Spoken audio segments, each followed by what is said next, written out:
BBC বাংলার অধিবেশন প্রবাহতে আপনাদের স্বাগত। আজ আপনাদের সাথে লন্ডন স্টুডিও থেকে আছি মানসী বড়ুয়া, আর ঢাকায় আমার সাথে থাকছেন আকবর হোসেন। বাংলাদেশের সর্বশেষ গুরুত্বপূর্ণ আপডেট সংবাদে আপনাকে স্বাগত। শুরুতেই সংবাদ শিরোনাম, পরে বিস্তারিত। প্রথমেই জানাবো আমাদের হাতে থাকা সর্বশেষ গুরুত্বপূর্ণ সবথেকে তাজা আপডেট সংবাদ। গণসমাবেশে জামাতের আমির বললেন, ক্ষমতা এলে সবাইকে নিয়েই দেশ পরিচালনা করব। বাংলাদেশ জামাত ইসলাম আগামী নির্বাচনে নির্বাচিত হলে বিএনপি জামাত সহ ফ্যাসিবাদ বিরোধী সকল রাজনৈতিক দলকে নিয়ে সরকার গঠন করবে বলে অঙ্গীকার পুনর্ব্যক্ত করেছেন দলটির আমির ডাক্তার শফিকুর রহমান।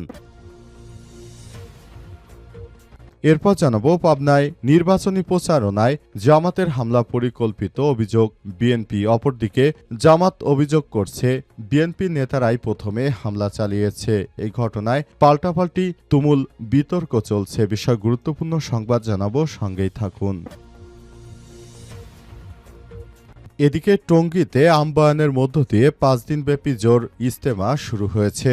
গাজীপুরে টঙ্গী তুরাগ নদের তীরে বিশ্ব ইজতেমা ময়দানে আজ বাদ ফজর বাংলাদেশের মাওলানা ওমর ফারুকের সার্বিক বয়ানের মধ্য দিয়ে শুরু হয়েছে শুরায়ে নেজামের আয়োজনে 5 দিনব্যাপী জোর ইজতেমা। এটি আগামী 2 ডিসেম্বর মোনাজাতের মধ্য দিয়ে শেষ হবে।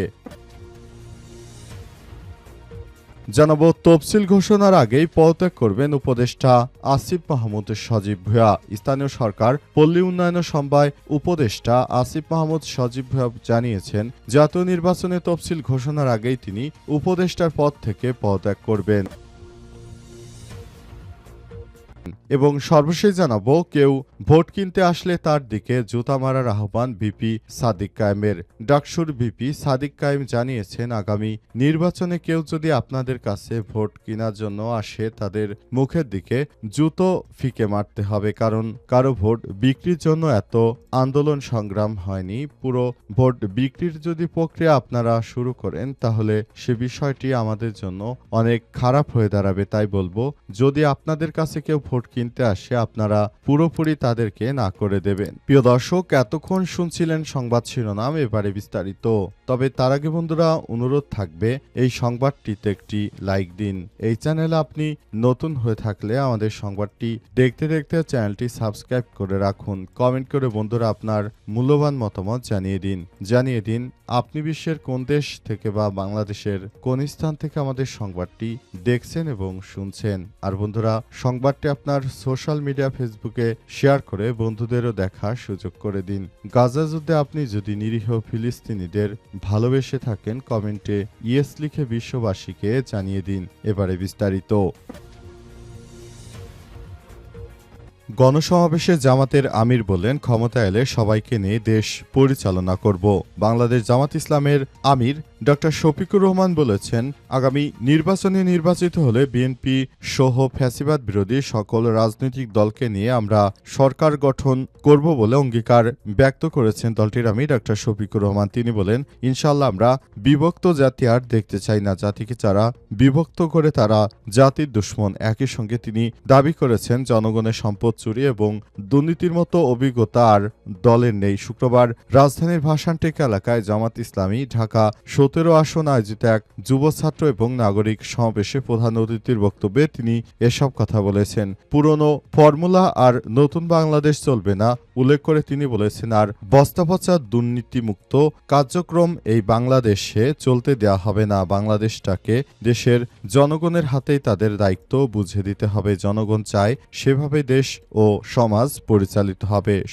তিনি আরো বলেছেন, আমরা নতুন বাংলাদেশ গড়ে তোলার জন্য যে কার্যক্রম হাতে নিয়েছি, আমরা চাই যেন দেশটাকে সুন্দরভাবে সাজিয়ে গুছিয়ে একটি ভালো অবস্থানে নিয়ে যেতে চাই। এজন্য আমরা এইভাবে কাজ করছি। এ সময় তিনি আরো বলেছেন, নতুন বাংলাদেশ গড়ে তোলার জন্য জামাত ইসলাম সর্বদা বদ্ধপরিকর। জামাত ইসলামের নেতৃত্ববৃন্দ পুরো বাংলাদেশের সিস্টেমের পরিবর্তন চায়। বাংলাদেশে 53 বছর ধরে যে সিস্টেমের মধ্যে রয়েছে সেই সিস্টেমের অবসান চায় বাংলাদেশ জামাত ইসলাম বলে মনে করেন তিনি। এজন্য তিনি আরও বলেছেন, আমরা দেশটাকে সেভাবে সুন্দরভাবে সাজিয়ে গুছিয়ে চালাতে চাই। অনেকেই আমাদের বিরোধিতা করছে, তাদেরকে বলবো আপনারা দয়া করে সব বিরোধিতা বাদ দিয়ে আপনারা নতুন বাংলাদেশ গড়ে তোলার জন্য যে আন্দোলন, সেই আন্দোলনে যুক্ত হয়ে আমাদের সঙ্গে থাকুন। পাবনায় নির্বাচনী প্রচারে জামাতের হামলা পরিকল্পিত অভিযোগ বিএনপির। পাবনার ঈশ্বরদীতে বিএনপির নির্বাচনী প্রচারণায় হামলা করেছে জামাত বলে অভিযোগ বিএনপির। অপরদিকে জামাতের কর্মসূচিতে হামলা চালিয়েছে বিএনপি বলে জামাত ইসলামের পক্ষ থেকে অভিযোগ করা হয়েছে। একই সঙ্গে এই হামলাকে পরিকল্পিত আখ্যায়িত করে তীব্র প্রতিবাদ জানিয়েছে দলগুলো। গতকাল রাতে এক বিবৃতিতে বিএনপি এমন দাবি করে, এই ঘটনায় বিএনপির অর্ধশতাধিক নেতাকর্মী আহত হয়ে চিকিৎসাধীন বলে জানিয়েছে দলটি। বিবৃতিতে বলা হয়েছে, জামাত ইসলাম মনোনীত স্থানীয় সংসদ সদস্য আবু তালেব মণ্ডল নিজে এই আক্রমণে নেতৃত্ব দিয়েছেন। নির্বাচনী প্রচারে জামাতের নেতাকর্মীরা তাদের সহজাত ধর্মীয় প্রলোভন এবং জান্নাতের টিকিট বিক্রির মতো আপত্তিকর বিষয়কে নির্বাচনী প্রচারের উপকরণ হিসেবে ব্যবহার করায় ধর্মপ্রাণ সাধারণ মানুষ তার প্রতিবাদ করলে জামাতের কর্মীরা তাদের উপর মারমুখী আক্রমণ করে। বিএনপির নেতাকর্মীরা বিনা প্ররোচনায় তাদের উপর আক্রমণ করে। দৈনিক মানবজমিন পত্রিকায় প্রকাশিত ছবিতে জামাতের কর্মী তুষারকে আগ্নেয়াস্ত্র হাতে আক্রমণ করতে দেখা গেছে। বিবৃতিতে বলা হয়, অথচ দুই একটি গণমাধ্যমে উদ্দেশ্যপ্রণোদিতভাবে এই ঘটনাটি ভিন্ন খাতে প্রবাহিত করার জন্য বিভ্রান্তিমূলক সংবাদ প্রকাশ করা হচ্ছে। সহিংসতার এই ঘটনার মধ্যে দলটি উগ্রতার নগ্নচিত্র দেশবাসীর সামনে উন্মোচিত হয়েছে। এ সময় জামাত ইসলামের নেতৃত্ববৃন্দরা আরও জানিয়েছে, এই ধরনের কার্যক্রম আসলে চলতে দেয়া যায় না। তারা আমাদের নেতাকর্মীদের উপর আক্রমণ করবে আর আমরা বসে বসে আঙ্গুল চুষব। এই বিষয়টির সে রাজনীতির দিন শেষ হয়েছে বাংলাদেশে। এখন আমরাও প্রতিহত করব সবকিছু বলে মন্তব্য করেছেন তারা। টঙ্গীতে আমবায়নের মধ্য দিয়ে 5 দিনব্যাপী জোর ইজতেমা শুরু হয়েছে। গাজীপুরের টঙ্গী তুরাগ নদীর তীরে বিশ্ব ইজতেমার ময়দান শুক্রবার বাদ ফজর বাংলাদেশের মাওলানা ওমর ফারুকের সার্বিক বয়ানের মধ্য দিয়ে শুরু হয়েছে।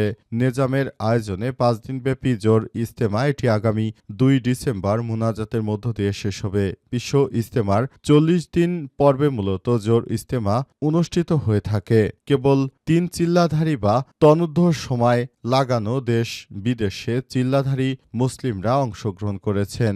আজ বিশ্ব ইজতেমার ময়দানে বৃহত্তর জুমার জামাত অনুষ্ঠিত হবে। জুমার জামাতে ইমামতি করবেন ইজতেমার বাংলাদেশের শীর্ষ মুরব্বী হাফেজ মাওলানা জোবায়ের আহমেদ। বিষয়টি শোরায় নিজাম গণমাধ্যম সমন্বয়ক হাবিবুল্লাহ রায়হান নিশ্চিত করেছেন।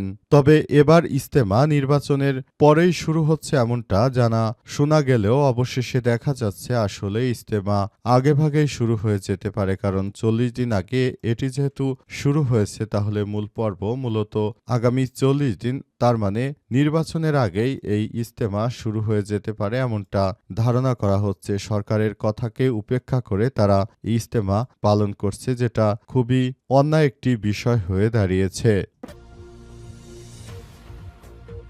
তফসিল ঘোষণার আগেই পদত্যাগ করবেন উপদেষ্টা আসিফ মাহমুদ। স্থানীয় সরকার পল্লী উন্নয়ন সমবায় উপদেষ্টা আসিফ মাহমুদ সজীব ভূঁইয়া জানিয়েছেন, জাতীয় নির্বাচনে তফসিল ঘোষণার আগেই তিনি উপদেষ্টার পদ থেকে পদত্যাগ করবেন। তিনি আরও জানান, আসন্ন নির্বাচনে তিনি ঢাকা থেকেই প্রতিদ্বন্দ্বিতা করার সিদ্ধান্ত নিয়েছেন। আজ 11 জেলায় 44টি উপজেলায় পাবলিক লাইব্রেরি উদ্বোধন শেষে সাংবাদিকদের প্রশ্নের জবাবে তিনি এসব কথা বলেছেন। আসিফ মাহমুদ আরও বলেন, অবাধ স্বচ্ছ নির্বাচন নিশ্চিত করতেই তিনি পদত্যাগের সিদ্ধান্ত নিয়েছেন। তার মতে যারা ভোটে দাঁড়াবেন তাদের নির্বাচনী কার্যক্রম শুরুর আগেই দায়িত্ব থেকে সরে আসা উচিত। তিনি আরও বলেছেন, অন্তর্বর্তীকালীন সরকারের অংশ হিসেবে ইতিহাসে সেরা নির্বাচন উপহার দেওয়ার দায়িত্ব রয়েছে তার। তাই যাদের নির্বাচনে অংশ নেওয়ার পরিকল্পনা আছে নিরপেক্ষতার স্বার্থে তাদেরকেও তফসিল ঘোষণার আগেই পদত্যাগ করা উচিত। নির্বাচনে অংশ নেওয়ার প্রসঙ্গে তিনি জানান,